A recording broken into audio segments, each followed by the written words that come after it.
betting show. So let's go ahead. I know y'all been waiting, anticipating, and here he is, my main man, the Don of Cape Cod himself, Jeff Dawson, the founder, CEO of ECSI, and our Monday correspondent. What's going on, brother? How's everything going? Everything's good. No snow today, maybe tomorrow, and maybe Thursday, and maybe Saturday. So we're used to it, unlike Texas and Louisiana and some of the other states. But all is well in our world. How about you, Pops? Well, we're out here. I'm going to put my jet hat on real quick. It's a little cloudy, but the sun's out just a bit. It's about 60 degrees out here, and it acts like it wants to rain, but really it doesn't want to rain at the same time too. But this is where you're wearing shorts back east, is this type of weather. But we're so we're so used to our 70, 80 degrees that pretty much we got on our bubble goose coats and all of our hoodies and things of that nature because it's 58 degrees and damn, it's cold. That's cold in Cali, baby. So it is what it is. It's cold in Vegas too. So hey. That's just some West Coast sunshine tax type stuff. All right, Jeffy. Let's go ahead and jump into a great weekend of college basketball. Great weekend, and man, let's where to start at. I swear we have the Big East right now.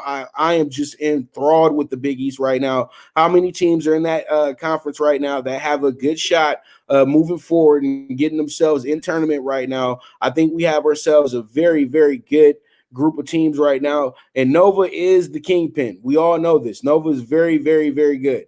But there's a team in the conference right now that I think could shock everybody if they were able to pretty much get their foot. They're going to have to do well in the tournament. But this team, I like them a lot. St. John's.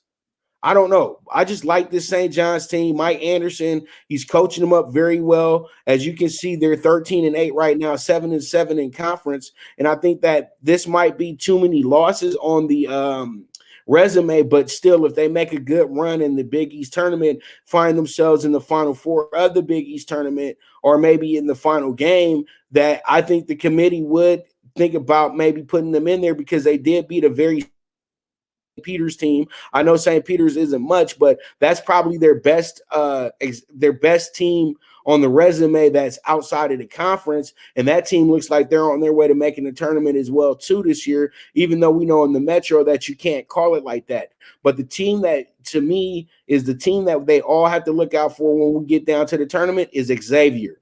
Xavier has everything that you need to have at the end of the day to get to that final championship game, and probably what it takes to beat Villanova as well in the Garden, because most likely we'll have Villanova there. But Creighton is a team I always feel like will be shaky in the tournament. They're a type of team that gets put out in the semifinals or the quarterfinals of this tournament every time that they're in it, even with the great records. But they shouldn't have any issues getting into the tournament this year. Jeff, what are your thoughts on the Big East? How many teams do we get into the dance? Well, the preseason had Villanova, Creighton 1-2 in the division and in the league, and I truly believe that. Some quick news today or tomorrow: UConn star James Bouknight is supposed to have a virtual meeting with his doctor about how he's coming along with his elbow. If they were to get him back, I think UConn could be another team that makes that late surge last couple games of the regular season and gets a couple wins in the Big East tournament. Would need probably to get to at least the semis to have a shot at the big dance. But I agree with you. Nova, Creighton, Xavier, and the Hall, I say, are the teams right now. St. John's has had a nice little run, picked off a couple teams. I think they got what it takes. They'll need a couple wins in the tournament. It's the Big East tournament itself. So I see 1, 2, 3, 4 definite, and then St. John's, UConn, and we all know Providence, by the way, such a bad year, but they always seem to get hot right now, starting today to the end of the regular season, and then they always find a way to win a couple games in the tournament, and then they're staring at that quote-unquote last team in bubble must win. So Villanova, Creighton, Seton Hall, I think, is the dangerous one of them all. They can play offense. They can play defense. Xavier had that 3-week stretch where they were off. They got blitzed, but they're back. I agree with you, Pop. So is St. John. So I'll stop right there with the Johnnies. Chris Mullen and the crew at the Big East tournament in MSG. Let's go, Johnnies. Right, but it's Mike Anderson who's the coach now. Yes, I do know that. Okay, but Chris Butler should be in the building, though. I know. I'm not trying to be Mr. Smart I was Aleck. going back to the old days with Walter Berry, Chris, with Mullen and the old crew with Louis Carnesecca and the Sweaters. I know he's not coaching Mike Anderson now, but he's done a great job with them as well. Yeah, the kid Vince Cole is special, and if they let him loose and let him just play and let him be the lead scorer, they got a chance. They really do, because Vince Cole can play. He can really, really, really play. All right, so we move forward in our next topic of discussion in college basketball. Oklahoma keeps rolling. This team is now the number 9 team in the nation. Do you see them as a value play in the Big 12 tourney? Value play, yes. I mean, we're all expecting Baylor to at least lose one. Pops, when I was doing some homework and some quick notes, just in conferences, I know everyone's talking about the Big Ten and how deep they are, but when you take a look at the Big 12 right now, Baylor undefeated, Oklahoma at 13-5, okay? I won't even mention Kansas at 15-7, because I think Texas, West Virginia, and Texas Tech are stronger than Kansas this year. And then you got Okie State with Cade Cunningham. Some are talking as the number 1 pick this year in the NBA draft. And Oklahoma, I mean, they're loaded. I will match that conference with anyone. I really will. I would think Baylor and the Big 12 will be standing, even though Michigan and Ohio State are hotter in the Big 10 right now. I just love the conference. I love everything. And Oklahoma is on fire right now. Yes. And that was a huge win over West Virginia Saturday. And West Virginia, I even said on the show, I thought West Virginia was going to be tough. It was going to be too tough for Oklahoma. But Oklahoma just keeps answering the bell, and they're playing really good basketball. They really don't care. To be honest with you right now, what anybody thinks, and this is, as I said before, this is one of the toughest conferences in the nation. They pretty much have 3 teams in the Big Ten literally every single week. And, this week now you have Oklahoma here, and they're sitting here chomping at the bit. Baylor's been off for a while, though. And once Baylor gets back, then we'll really know what's going on with the Big 12. But right now, Baylor is getting a lot of good rest at a good time to get rest as well, too. And I think that pretty much the Big 12 is going to be one of the funnest tournaments that we're going to deal with, period, because it's no guarantees the top seed win. And then you have to always understand, when you're somebody who can always knows how to win this tournament, you're the most dangerous team here, and that's Kansas. You know what I mean? At the end of the day, they know exactly how to win this tournament. They're not supposed to get overwhelmed in the moment. And that's what makes this team very special at the end of the day. Okay, so pretty much we move forward and we see UNC still looms the danger, in my opinion, Jeff. They still do. I don't care what anybody says. This is UNC. This is Roy Williams. These guys know how to play. And, they got a lot of length. That's the whole thing with me. I know that they've choked off a lot of money. They really have. Honestly, I keep it real. I know they have. They've been awful in a lot of sense. But they have the resume to where they've been playing against some good teams, though, as well, too. That Maui tournament, being able to play against the squads they played against there, is telling me that they should be ready for the tournament. I know it's been a tough season. I know they don't have any significant star this year as well, too. But I love the length of that team. And I think the length will get them through at least to the Sweet 16. What are your thoughts on North Carolina? Can we say it's a down year for the ACC? I mean, can we finally say that, Pops?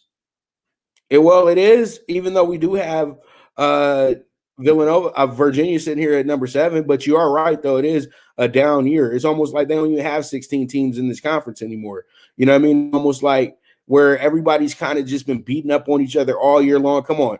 Georgia Tech became like the de facto home game for all of us to bet on, you know what I mean? Because, they're going to cover. It doesn't matter who comes in there and what record they have. It's just, and then Duke is quitting in games left and right.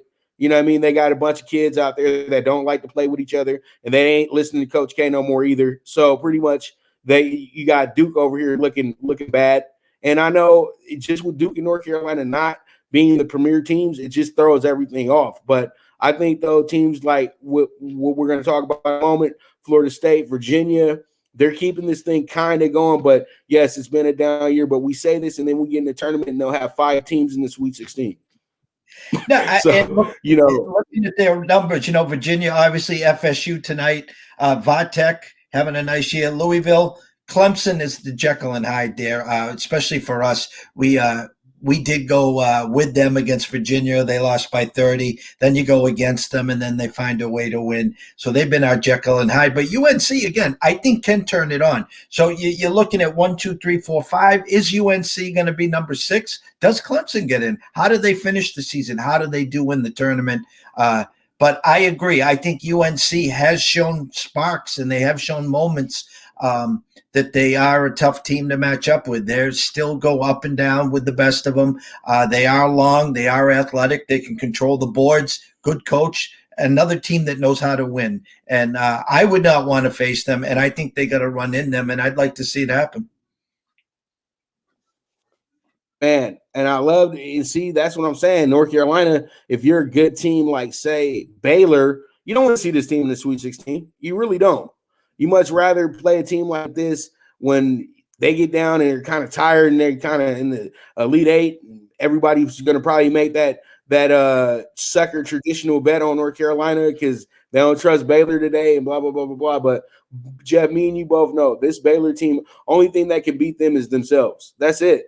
At the end of the day with the Baylor squad, in my opinion. That's the only thing that can beat this team right now is themselves. So, but Baylor's not the topic. Let's go ahead and talk about Drake. Drake is probably the one mid-major team that everybody has made a lot of money off of this year. And to be honest with you, Jeff, seriously, they went 16-0 covering against the spread to start the year off, and they were a dog in half of those games as well too.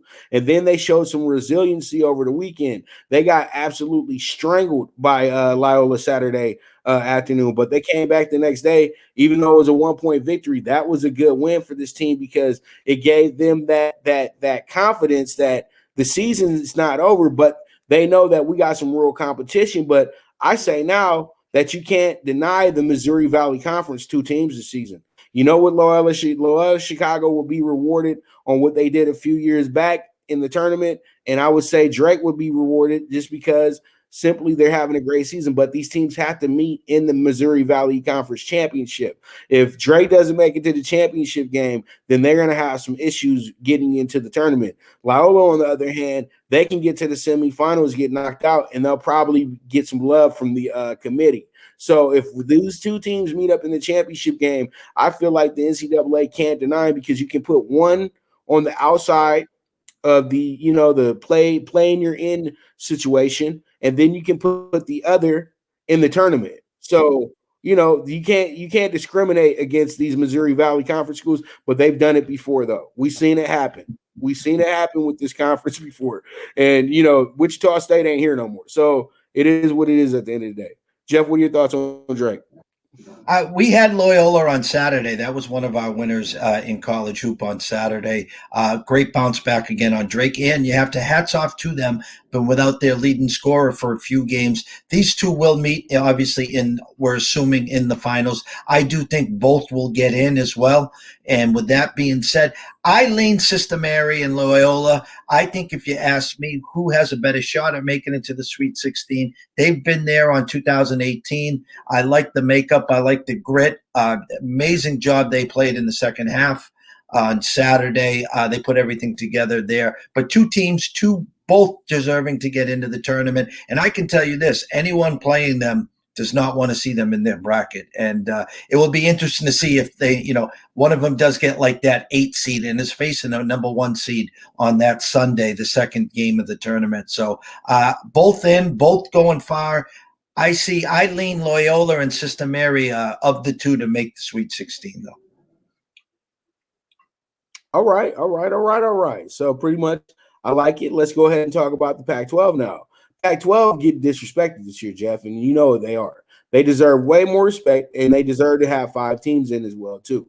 When I looked at the standings, they're looking much better than some of the other power conferences in the nation. As you can see, both the California schools are on top right now. Oregon's 12-4.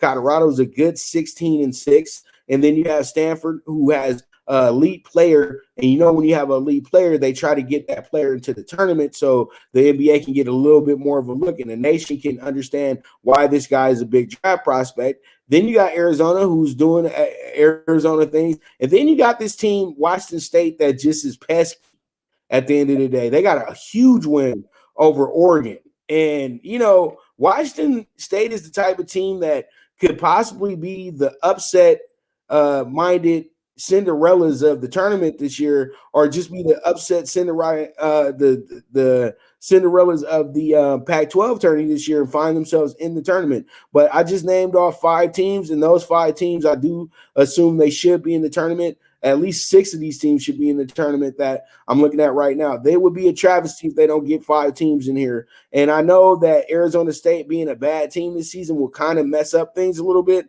But at the end of the day, though, we know UCLA's in, USC's in, Arizona's in, Oregon should be in as well, too. And I think that we're going to have a little bit of a struggle here, but Colorado should be in there as well because they played Tennessee when Tennessee was a really good team.